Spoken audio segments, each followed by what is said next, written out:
Welcome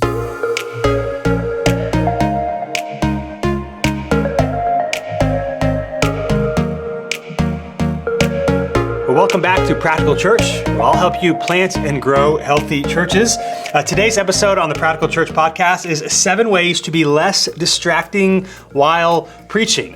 A couple of small and big things that you can do while you're preaching to be more engaging and less distracting while you're delivering God's word. Now, of course, this show is brought to you in partnership with Mission Support. Mission Support knows you want to be effective in ministry, but if you're like most pastors, you probably feel like you never have enough time, energy, or expertise to get everything done. And so Mission Support comes alongside pastors just like you to provide the expertise you need to do the things you don't know how to do and give you back the time you desperately need. So there could be a number of things. It could be bookkeeping, SEO, payroll, websites, or any other services. Make sure you go to missionsupport.com to learn more about them and to talk to a guide to see how it's possible for you to love being a pastor again. And as always, if you want to get more information about the show and connect further that way, you can go to missionsupport.com/practical.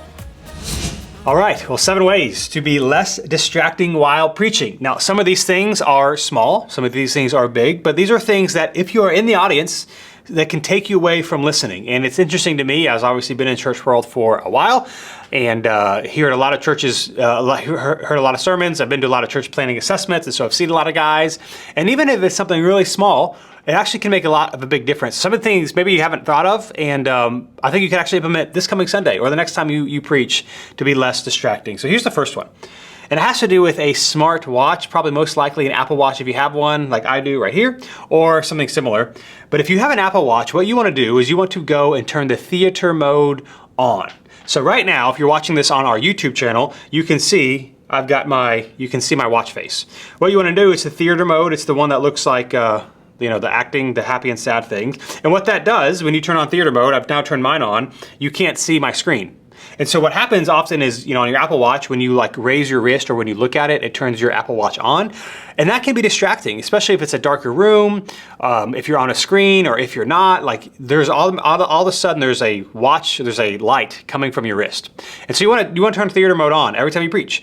This way you don't get notifications, but more than that, it's not being seen. Sometimes, especially if you wear a long sleeve shirt, I've seen guys do this where there's something under their shirt, like when they move a certain way, and there's this little fluorescent light glowing. Now, I know it's an Apple Watch, but others might be like, what in the world is that? So this is a thing, it's a super small thing, but a thing I see often is that when there's a light going on, when someone's looking at you, you're moving your hands, and you see a flashing light, well, you're gonna keep looking at that. So if you have an Apple Watch, it's called theater mode. If you have some sort of other smart device, Samsung, Android, or whatever the other ones are, there's probably an equivalent of that. But you want to make sure if you've got an electronic device on, that it is on theater mode so that when you're moving your wrist, you don't see a light turning on and turning off randomly. Sometimes, if there's a setting or there's maybe, I don't know, sometimes when I go on a walk, my watch thinks I'm on a walk, and so it'll start tracking things, and then it'll just stay on.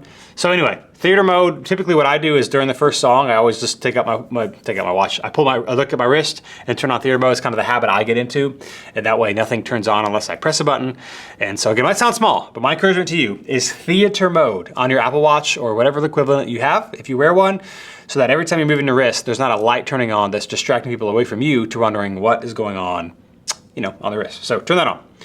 Number 2, this also has to do with an electronic device, and that is you want to take your phone and you want to put it in your back pocket. So guys, and girls, if you're ever in a teaching setting, but I see a lot of guys do this. They'll have their phones, and typically guys too. A lot of times more women will put it in their their pocketbook or something like that, or in their back pocket already. But a lot of guys put their phone in their front pocket, and people can just see that. And it's not even just it's that you'll see a light necessarily, but you can just see an impression, and you can just see an outline. And it's not a big thing, but it's something that I've noticed. I notice it, and maybe it's because I'm a preacher and so I look at these things.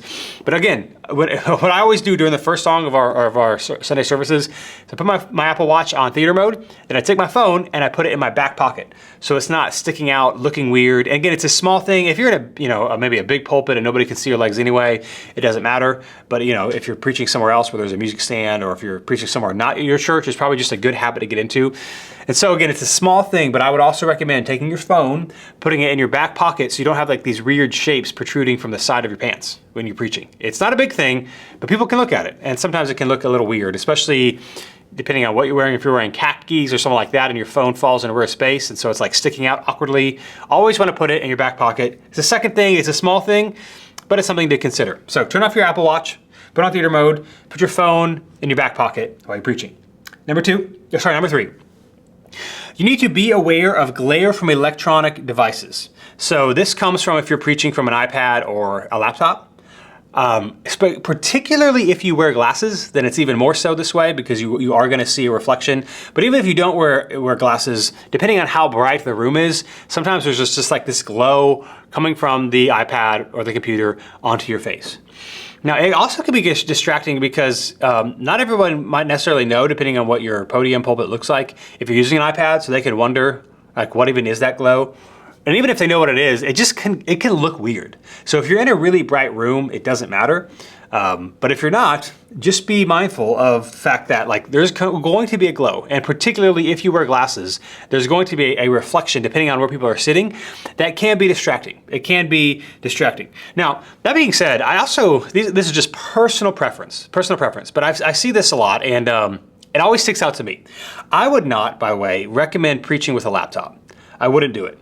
It gives the feel of a lecture and notes as opposed to preaching and communication. Now, whether you print your notes out, use an iPad, or use a laptop, it's still the same amount of notes that you're going to use, right? But so I get that, but the feel of a laptop, it feels like I'm in a classroom, and it feels like it feels like I'm disconnected. Like there's this thing that is getting in the way between you and me. And I know your notes are the same, even if you print them out or use an iPad.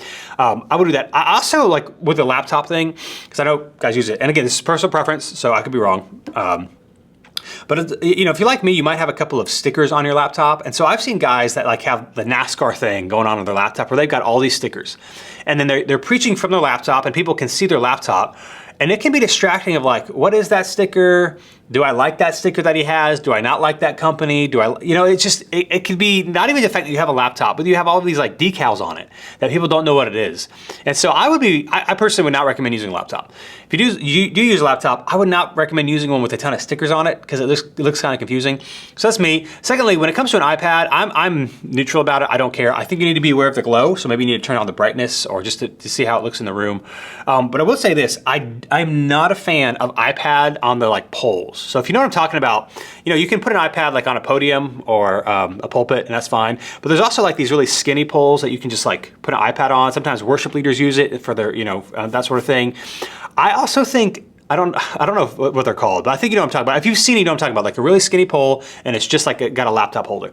To me, that also just looks really, really weird. It looks weird. Now, might be personal preference, and I get that, but it's like distracting to me because of like, what even is that? And maybe that's personal preference. I get it.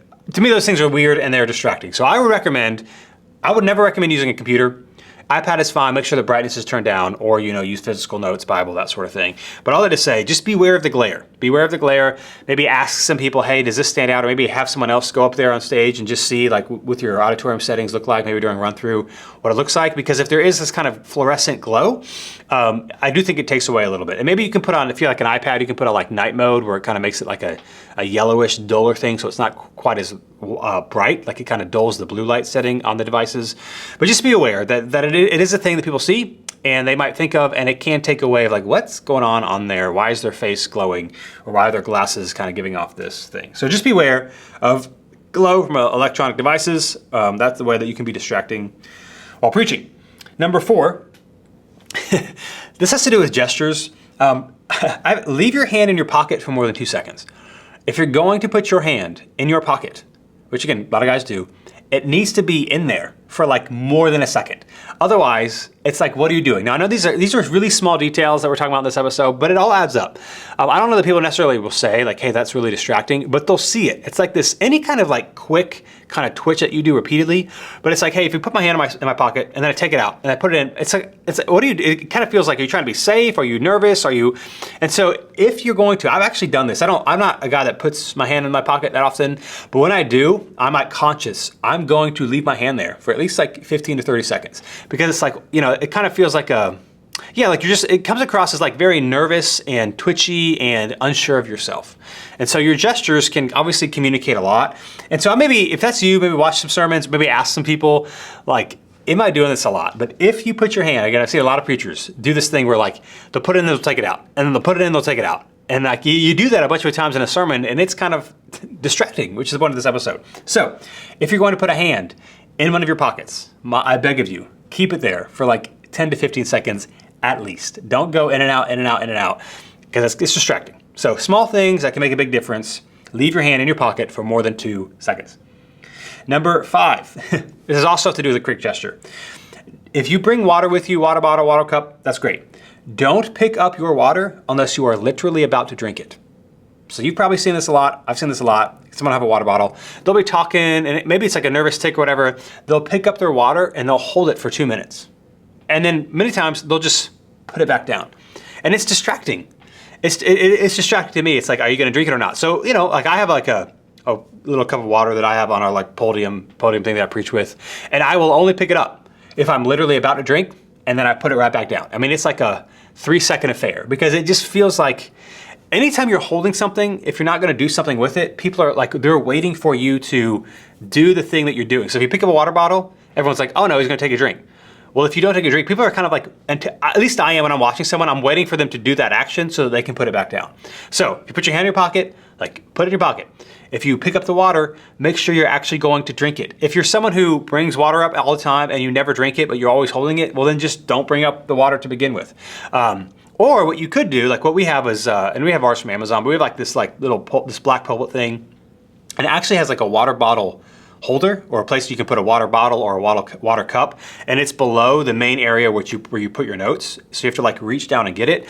I do think if you have like a flat tabletop or something like that, and you have like a water on it, it's more likely to just grab it for no reason. So if it's like out of like right there, where you have to like where you actually have to reach for it, you're probably only going to reach for it if you need it. So all I have to say again, do not pick up water unless you are literally about to drink it, because it does look distracting to just pick it up and to hold it forever and to not do anything with it. Or I've seen this as well, you pick it up and 2 minutes later, you finally take a sip and the audience is like, okay, finally. Like they're waiting on your behalf to drink it. So there's been times where it's like, bro, I'll go take a sip for you. Just put that thing down. So don't pick up your water unless you are literally about to drink it, because it's distracting to just hold it and not do anything with it. Number 6, be cautious of self-deprecating humor. Be cautious. Now, in preaching, nobody wants to hear a hero. Like nobody wants a hero. So, you have to be really wary of stories and illustrations where you did the thing right. So stories and illustrations where you missed the mark, or where you fell short, or where it was embarrassing, that's great. Stories where you're talking about generosity and then you go and share how you were really generous, ain't nobody want to hear that. If you're talking about forgiveness and then you talk about this time where like, maybe that forgiveness is maybe not a good one, because there are some really helpful stories. Anything like that. Yeah, someone, anything where you're like, hey, here's an illustration or story to represent this biblical characteristic we're supposed to have, and you're like, here's how I did it. Typically speaking, you want to avoid that. Now, this is not to say you can't share stories where you failed. That's fine. Self-deprecating humor, I thought it means like, hey, I'm not that smart, or I didn't really prepare for this, or I don't know what I'm talking about.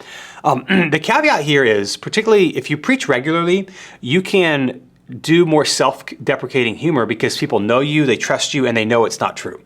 So I preach often in New City Church, and if I were to say something like, I wouldn't say like I don't know what I'm talking about, because I don't think that's helpful, but if I were to say like I have no idea, whatever, I can get away with that because people know me, they trust me. If you've been coming to New City for a while, it's like, okay, you don't not know what you're talking about. I mean, I don't know everything, but you're not an idiot. If you're someone who preaches not as regularly, maybe once a month or less, and you listen to this, you need to be very cautious of self-deprecating humor, because if people don't know you, they don't know if you're actually joking. Or if you do preach regularly, but you're preaching somewhere outside of your church to an audience that doesn't typically know you, you also need to be cautious of self-deprecating humor. So if you say things like, I'm not really that smart, well, people might think, well then, I mean, not that you have to be like a genius, but if you don't really know anything, like, should you be preaching? Have you studied the text? Do you know anything? You gotta be careful, not about stories where you've fallen short, but saying like declarative statements of, I don't know what I'm talking about, I often get confused, not that you say I'm an idiot, but stuff like that. You got to be really careful because people will believe you if they don't know you. If that makes sense. So if you preach more frequently, this is really important because you might have like the main preacher who maybe does use some self-deprecating humor from time to time, and it's really, really funny and it really lands.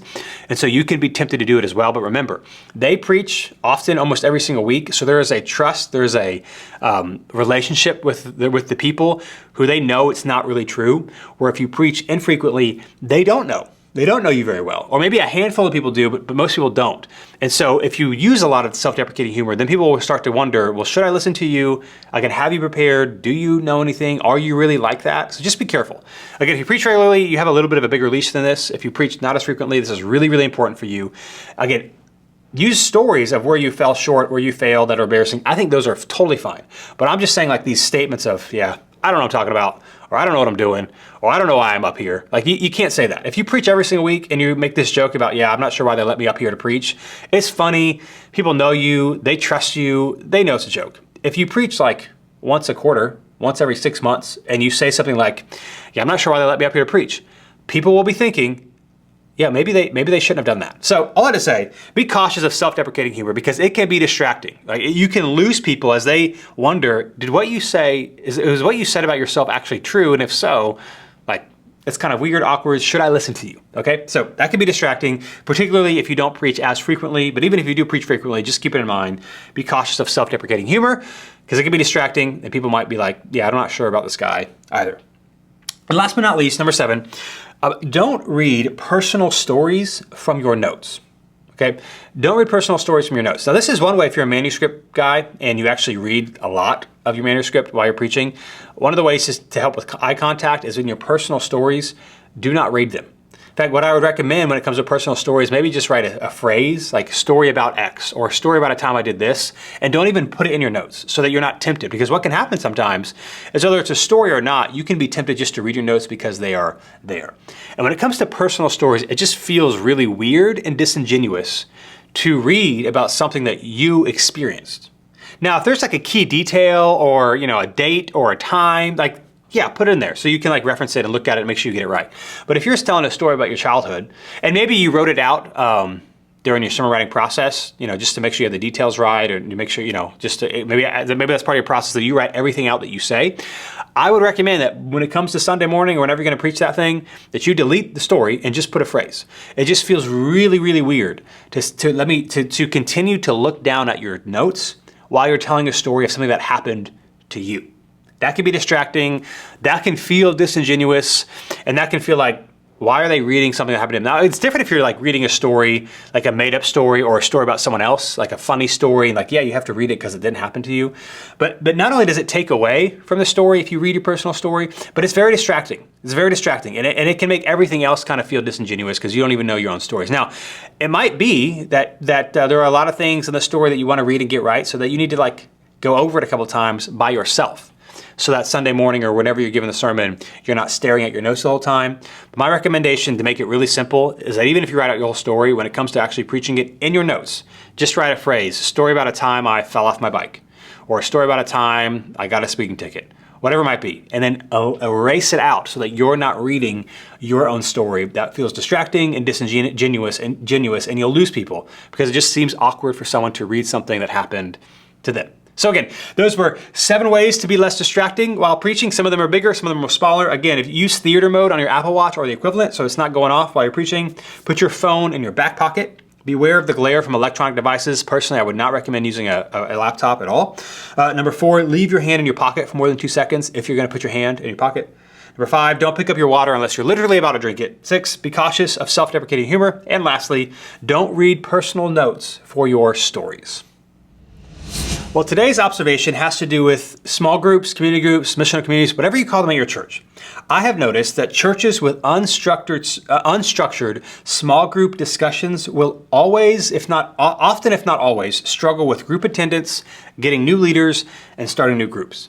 So I've been doing this thing for a while, talked to a lot of people. I'm not saying this is the best way to do it, but I've just noticed that when you have groups at your church and every group is kind of a free-for-all, everyone picks their own study, everyone does their own things, it's really hard to have to duplicate that. And it's really hard to have multiple group leaders because you're not only asking someone to host and facilitate a discussion, you're also asking them to come up with material.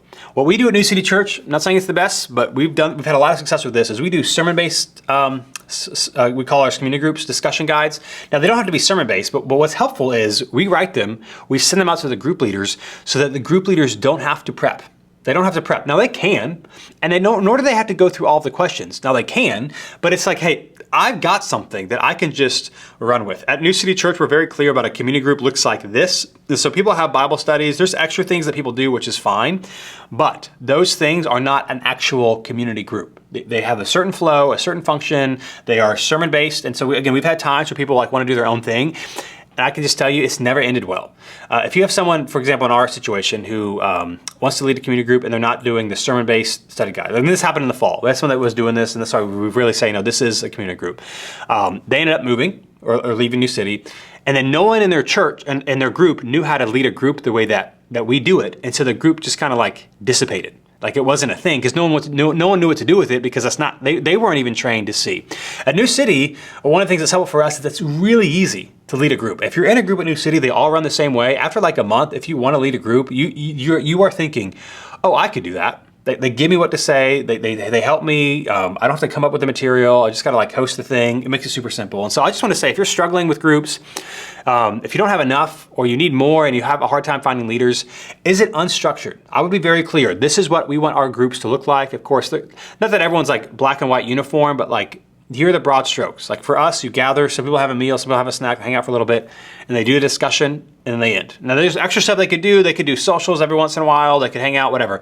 But this is what a group looks like. If it is unstructured and you're not giving your leaders something to do, instead you're allowing them to pick and choose their own thing, it'll be very hard to replicate, to duplicate, to have enough leaders, and to get new leaders because they don't know what it actually looks like to lead a group. Churches with unstructured small group discussions will always struggle with group attendance and new leaders. At least that has been my observation. In this episode's personal growth tip, I want to share with you the quickest way to build a habit. Here's the quickest way to build a habit. Spending time around the right people is one of the quickest ways to improve an area of your life, to build a habit, or to improve.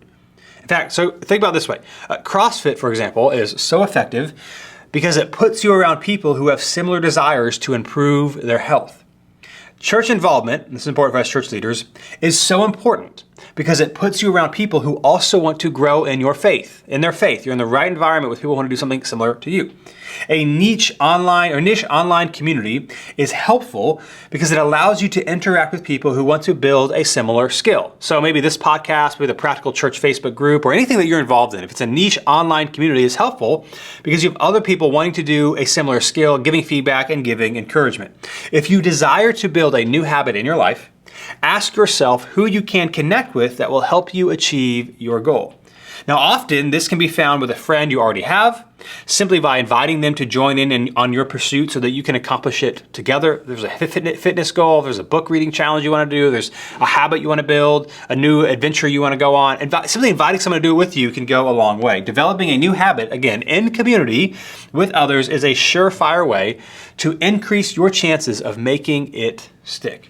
There's a very likely chance that many of your goals and habits that have fallen through the wayside over the years were also something that you pursued without telling anyone, or maybe you did tell people, but you pursued the thing by yourself.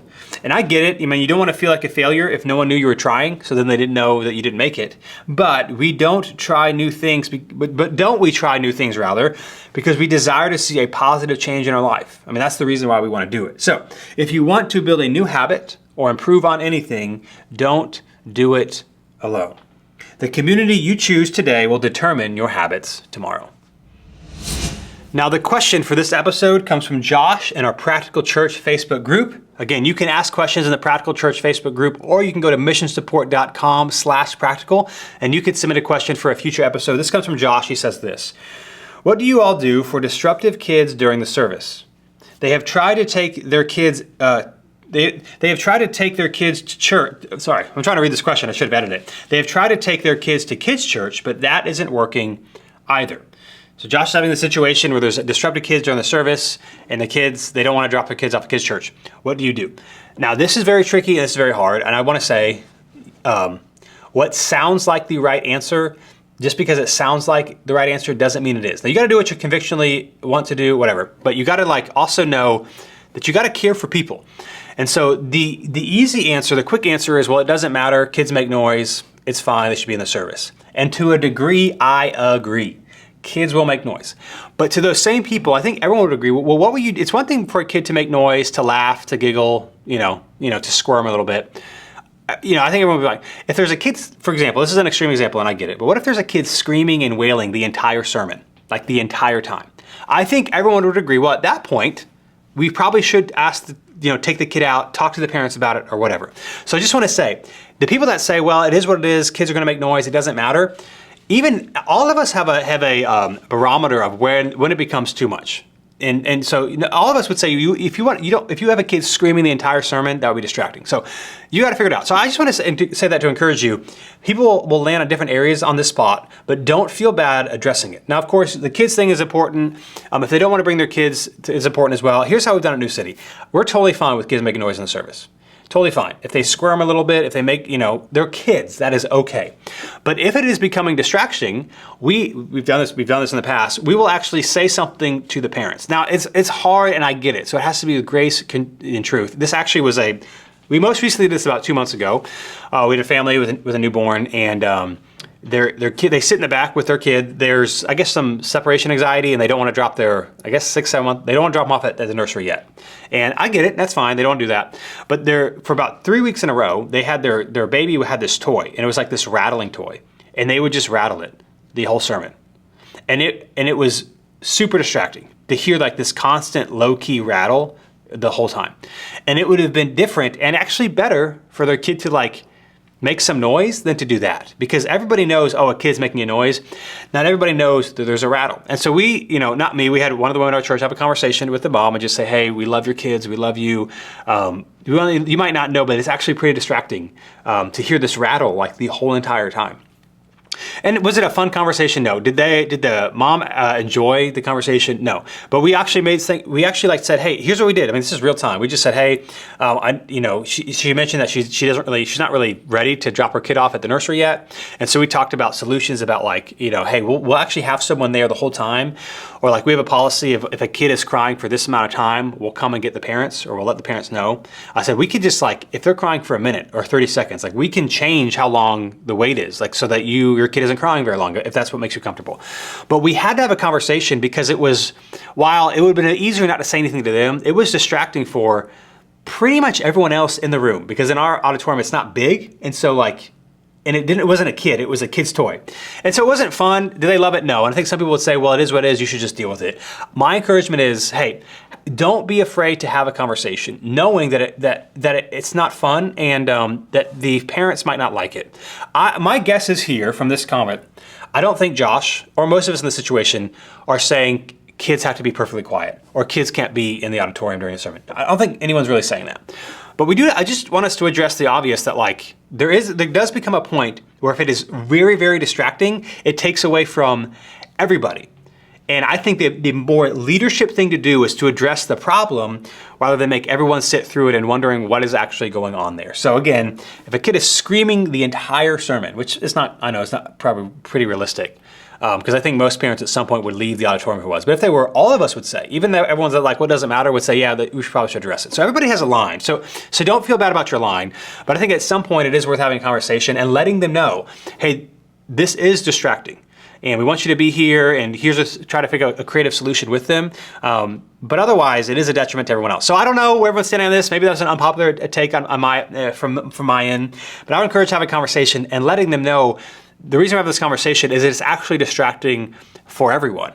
And so you gotta be kind here, because you don't want them to feel bad, but sometimes they don't even know. And so in our conversation, for example, with this mom, she didn't realize that everybody could hear this rattle. And I get it. I think maybe she was just so concerned on keeping her kid quiet that she didn't realize it's actually worse to have this like toy rattling the entire sermon than letting your kid squirm and make some noise. We would much rather have that. So I think you got to figure that out.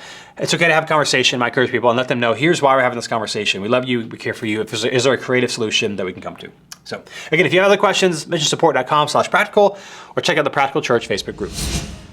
So as always, thanks so much for joining me today on the Practical Church podcast. Again, this episode comes out every other Wednesday, and in the meantime, on the Wednesdays between shows, we send out a Practical Church newsletter, which is another practical idea for me that is different from the podcast. So if you want to sign up for the newsletter, missionsupport.com/practical, and if you want to get help on some back-end services so that you can love being a pastor again, make sure you head to missionsupport.com.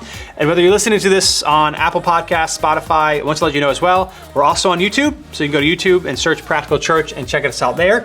And we'll be back with you in 2 weeks on the Practical Church podcast.